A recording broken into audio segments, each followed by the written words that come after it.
Le civisme est une valeur qui doit habiter tout citoyen. Mais au constat aujourd'hui en Côte d'Ivoire, cette valeur est à rechercher. Il n'est pas rare de voir des personnes s'adonner à des comportements peu responsables, voire délictueux, sans aucune gêne et inquiétude.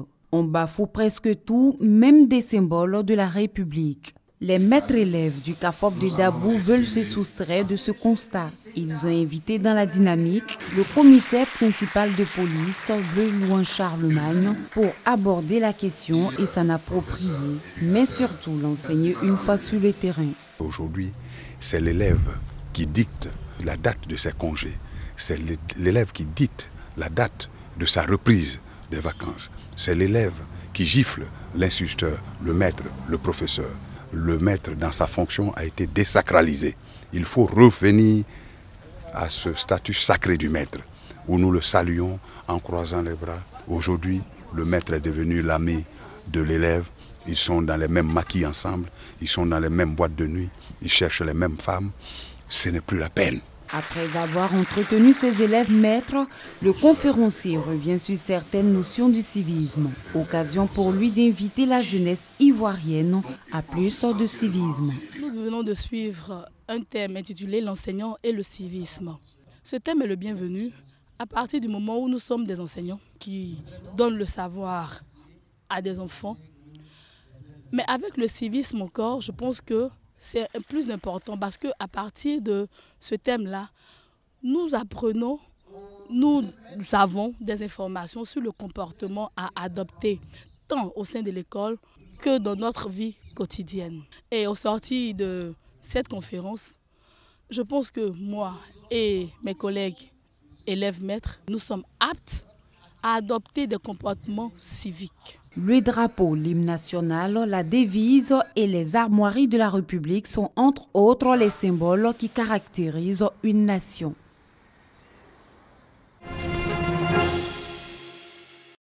À ce carrefour, dans la commune de Trècheville, cette vendeuse déballe ses marchandises. Comme support d'étalage, ce panneau de signalisation. Non, le panneau ne dérange pas. Nous, on ne dérange pas le panneau, parce que le panneau est fixé de l'autre côté. Cachés par les installations anarchiques, les baraques et parasols des commerçants, les panneaux de signalisation routière peinent à assurer leur fonction de faciliter la circulation. Ils sont aussi victimes de l'affichage sauvage. D'autres aussi viennent coller des affiches publicitaires sur les panneaux. On ne sait pas c'est quel genre de panneau encore, c'est sens interdit, c'est interdit d'aller à gauche ou à droite, ou bien on ne sait plus. Les affiches, c'est pas annonce là, c'est collé sur les panneaux. Bon, ça nous crée beaucoup de problèmes. Les gens ont caché les panneaux. Si les gens ne voient pas, comment ils vont respecter? Les vendeuses, là, elles ont installé les habits et autres. Ça ne permet pas de bien voir le panneau. Ces outils de signalisation dissimulés sont parfois source de mésententes entre automobilistes et agents de sécurité. Les conducteurs de taxis estiment être accusés à tort pour non-respect de ces panneaux. On n'arrive pas certainement à voir tous les panneaux. Il y a des panneaux qui sont cachés par les commerçants ou bien les véhicules qui sont mal stationnés. Bon, on ne voit rien. Bon, du coup, quand on essaie de traverser les carrefours, il y a les policiers qui nous alertent.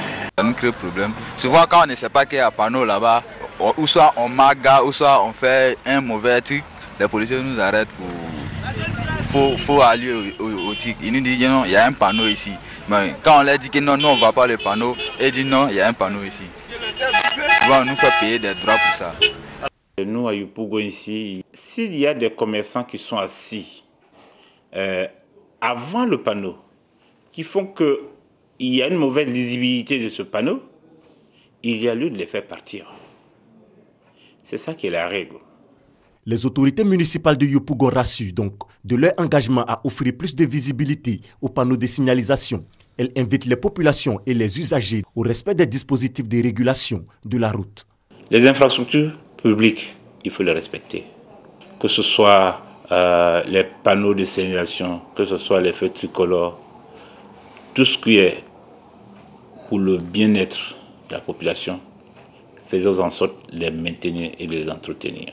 Les panneaux de signalisation permettent de donner des informations relatives à l'usage de la route en indiquant la direction à suivre. Il est donc demandé à tout conducteur de les respecter. Le programme régional de protection intégrée du cotonnier en Afrique, PRPK, est en concertation à Yamoussoukro. C'est sa 10e réunion bilan. Plus d'une centaine de participants de cette organisation sous-régionale qui regroupe 6 pays producteurs de coton d'Afrique de l'Ouest partagent leurs problèmes parasitaires ainsi que de fertilité des sols, d'amélioration et d'adaptation des variétés cultivées. Ce programme a enregistré plusieurs résultats jugés intéressants. Entre autres, la maîtrise de la dynamique des populations des ravageurs, la mise au point d'un guide pratique de protection du cotonnier en Afrique. On fait la présentation de la situation parasitaire au niveau de l'ensemble des pays et on dégage les perspectives et les dispositions à prendre pour la prochaine campagne. Les acteurs de la filière coton saluent les résultats du PRPK, mais ils émettent encore des préoccupations. Ailleurs, les gens produisent 4 tonnes à l'hectare. Il n'y a pas de raison qu'en Côte d'Ivoire, on ne mette pas les moyens pour pouvoir arriver à de très hauts rendements. La plupart des entreprises de grainage sont le bras circulaire de multinationales, donc qui elles-mêmes font le même travail que nous, c'est-à-dire la filature, le tissage, l'impression dans d'autres pays. Et ces fibres-là privilégient ces orientations-là. Le ministère de l'Agriculture et du Développement rural soutient cette initiative et exhorte les participants à l'application des recommandations. Le ministère de l'Agriculture attache du prix aux revenus des producteurs. S'il n'y a pas de protection des cultures, les rendements vont s'en trouver affectés négativement. Et donc c'est la pauvreté qui va aller grandissante. Des délégations venues des pays non encore membres du PRPK sont aussi présentes à cette 10e réunion bilan. Ce sont le Cameroun, le Tchad et la Guinée. Leur intégration dans ce programme est souhaitée.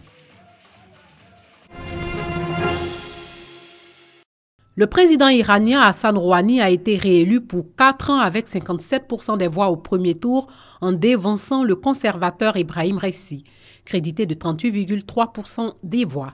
Hassan Rouhani augmente considérablement le nombre de ses électeurs par rapport à sa première élection en 2013. Il avait alors obtenu plus de 18 millions de voix, soit 50,7% sur 36 millions de votants.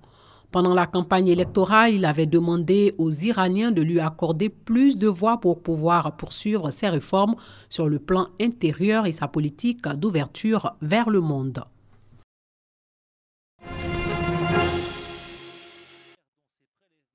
« 19 mai 2016, le vol 804 de la compagnie Egypt Air reliant l'aéroport de Paris-Charles de Gaulle en France à l'aéroport international du Caire en Égypte s'est écrasé en mer Méditerranée avec 66 personnes à bord, ne laissant aucun survivant.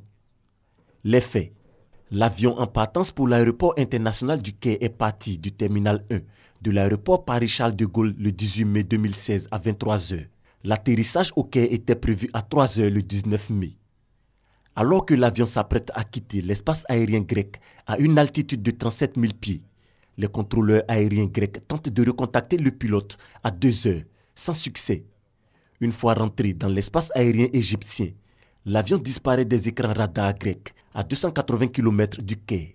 Selon le ministre grec de la Défense Panos Kamenos, peu après son entrée dans l'espace aérien égyptien, l'avion a tourné de 90 degrés vers la gauche, puis de 360 degrés vers la droite tout en descendant de l'altitude de 37 000 pieds à 15 000 pieds et le signal radar a disparu à 10 000 pieds. Après cette disparition, plusieurs enquêtes sont alors diligentées. Selon le ministre égyptien de l'aviation civile, Chérif Fati, la possibilité d'un attentat est plus grande que celle d'un problème technique. Cependant, aucune revendication terroriste n'a été faite, contrairement à celle émise lors du vol 92-68 de la compagnie Metrojet. Des problèmes liés à la sécurité ont été évoqués. Toutes les pistes sont donc envisagées pour expliquer cet accident sans écarter aucune. L'Airbus A320-232, dont le premier vol a été effectué le 25 juillet 2003, a été livré à Egypt Air le 3 novembre 2003. Il effectuait la liaison entre l'aéroport Paris-Charles de Gaulle en France et l'aéroport international du Caire en Égypte.